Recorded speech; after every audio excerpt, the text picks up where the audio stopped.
Welcome to the class, my dear students. Today we will be going to start with a new topic, that is electron gain in therapy. Electron gain, which means when we are gaining the electron, the energy change is your electron gain in therapy. What is its definition? It is the amount of energy released or sometimes absorbed when an extra electron is added to a neutral gaseous atom. When we are taking the electron, when atom is taking its electron, then it will be converted into an ion. So the energy released or sometimes absorbed during this change is your electron gain in therapy. Its representation is like this. And suppose this is any element, it is taking the electrons, this is neutral element, and taking one electron and converting it into an ion in gaseous state. Okay? So that energy is your electron gain in therapy. Its units are same as that of ionization energy, that is electron volt per atom, kilojoules per mole, etc. Now, what are the factors on which this EGE depends?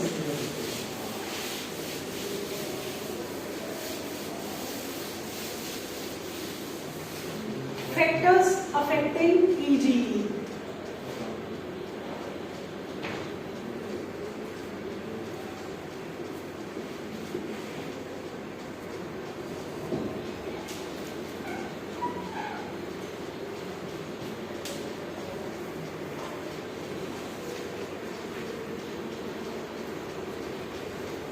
It depends on nuclear charge,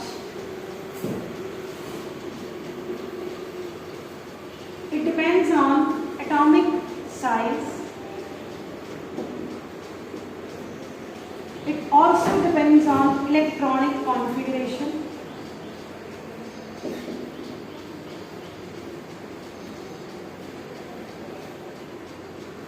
how? See, if nuclear charge is more, then how it affects the EGE? In this case, we will say this term, this energy is more negative.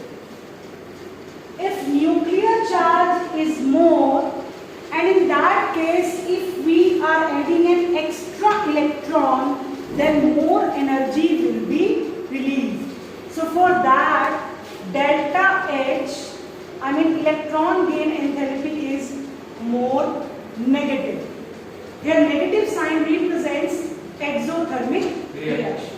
Energy is released. Because delta, electron gain enthalpy can be positive also. I will tell you the case. Fine? So with the increase in nuclear charge, force of attraction increases. And in that case, if we are adding an extra electron to form the anion, it will be complete. In that case, more energy will be released. Fine? Atomic size. If size is more, which means what? Force of attraction to the valence electron is less. So in that case, delta HEG will be less negative. And electronic configuration, if these are half filled or fully filled case,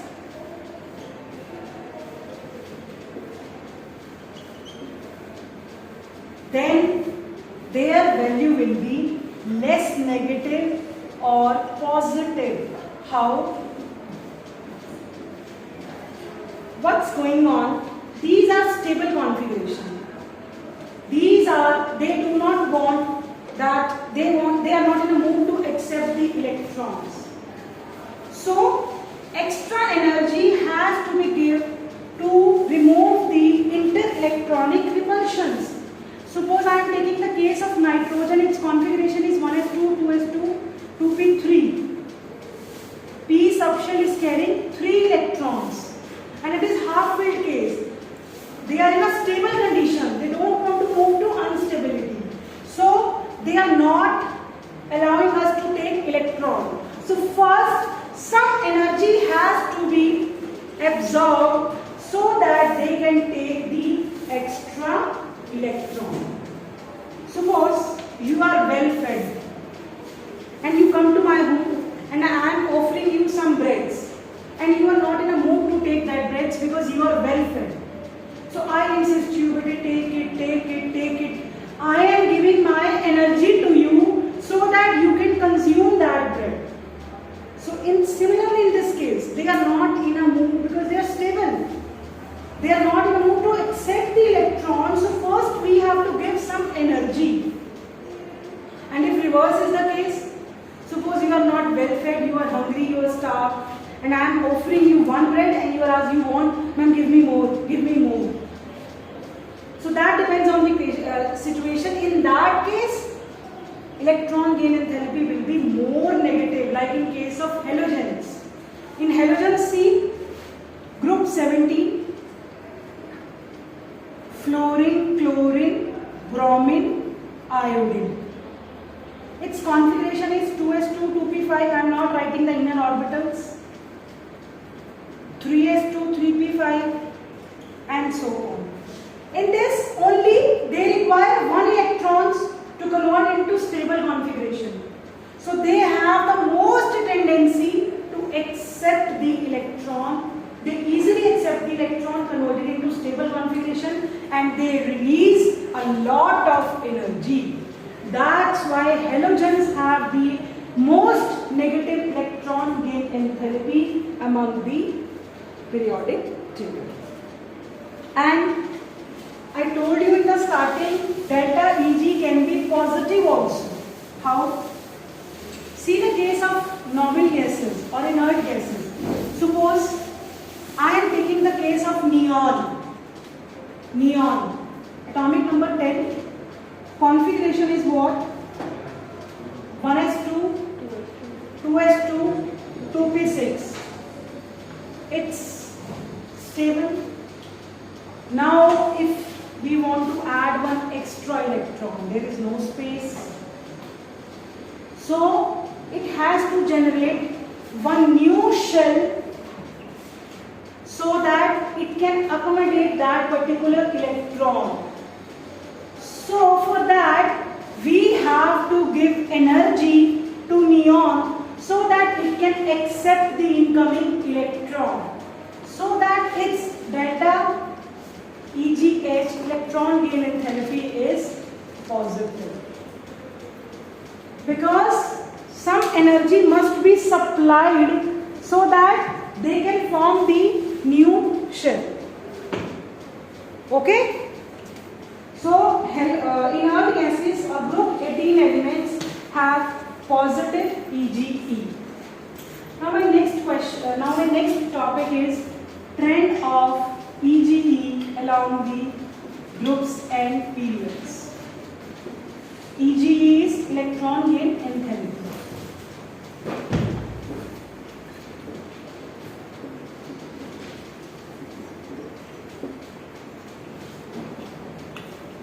In groups, atomic size increases or decreases? Increases. So EGE trend is, it becomes less negative.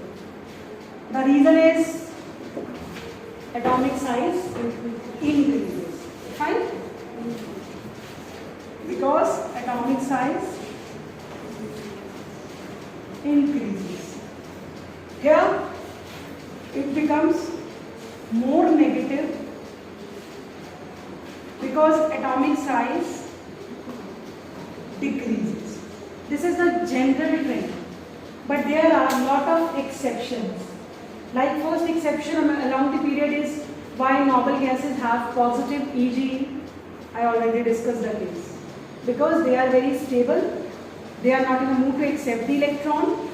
So for making of new shell, additional shell, energy has to be first supplied. Okay? Next, you can say that exceptional cases. Suppose I am taking the case of group 17 elements. Astatine is also there, that is radioactive. So we only consider fluorine, chlorine, bromine, iodine. These are halogens. Halogens means salt forming. Halo means salt. So this must be the order for EGE, which means fluorine should have more negative EGE, chlorine have less, bromine has less, and iodine has E. But chlorine has most negative EGE among the periodic table. It is the most, this is the same element which is having most negative EGE in the complete periodic table. Why? Similarly, in case of group 16 family also, usse, tepo, oxygen, sulfur, selenium, tellurium, polonium. This must be the order, but actually same. Sulfur is having more negative EGE in group 16. Fine? Why so? See the size. The fluorine and oxygen have small size.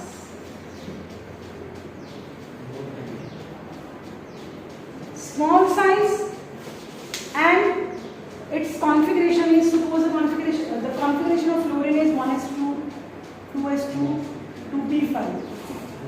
In chlorine it is 3s2, 3p5. So due to its small size, we are adding extra electron. There is a lot of inter-electronic repulsions. Because of its small size, they repel the incoming electrons. So first, for that, some energy has to be supplied to remove the inter-electronic repulsion. In case of chlorine, it has bigger size than this. So less inter-electronic repulsions are there. That's why it takes the electron, it accepts the incoming electron fastly than the flow. Fine? Similarly, in case of oxygen and sulfur also. Oxygen has, due to its small size, it has more inter-electronic repulsions than the sulfur. Fine? In ionization energy, we have discussed the case of successive ionization energy. Similarly, successive EGE are also possible, but suppose this is EGE1, either it is more negative or less negative, EGE2 will be positive. It is always positive. Some energy has to be supplied. Why so?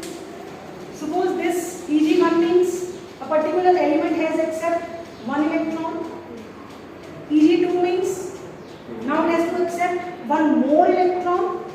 The number of electrons are increasing one by one. In the successive case, inter-electronic repulsions will get increased. So when inter-electronic repulsions will increase, some energy has to be supplied first so that they accept the incoming electron. Fine? So in successive electron gain enthalpy case, second EG is always positive. Likewise, if I will take the case of oxygen, suppose it is accepting electron and converting in this, here delta EGE is minus 141 kilojoule per mole. In this, if I am adding one more electron, this is delta EG 2, it has positive value, that is plus 780 kilojoule per mole. Okay, so successive EG, second one is positive, third one will be more positive, and so on. Fine? So, in some books, you will also see the case of electron affinity. These are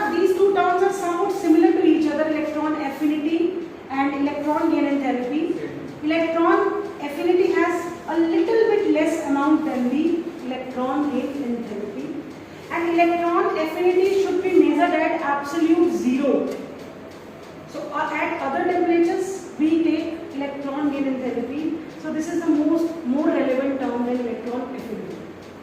So that's why we choose electron gain enthalpy over electron affinity. So up to now we have discussed about the electron gain enthalpy. Electron gain enthalpy is the amount of energy released or sometimes absorbed. Absorbed in case of like noble gases or stable configurations, when an extra electron is added to form the gaseous anion. Okay? So, after that we have discussed the case of factors affecting the EGE. EGE is dependent on nuclear charge. With the increase in nuclear charge, EGE becomes more negative. Here we will say more negative or less negative. Okay? And atomic size, with the increase in atomic size, EGE becomes less negative. In half filled or fully filled configuration, EGE has less value. Okay? Negative sign represents energy is released, positive sign represents energy is absorbed, or energy has to be first given to the element. In groups, EGE becomes less negative. In periods, EGE becomes more negative. Exceptions are there, like in periods, noble gases have positive EGE due to its stable configuration. Some energy has to be first given to the atom so that it can create the new substrate. And in case of groups, there are also exceptions, like in group 17, fluorine should have maximum EGE, more negative EGE, but actually chlorine is the most negative, chlorine is the element who is having most negative EGE in the periodic table. Why so? Because fluorine is smaller in size, so inter-electronic repulsions are more than that of chlorine. I hope is it clear to you? That's all about today's lecture.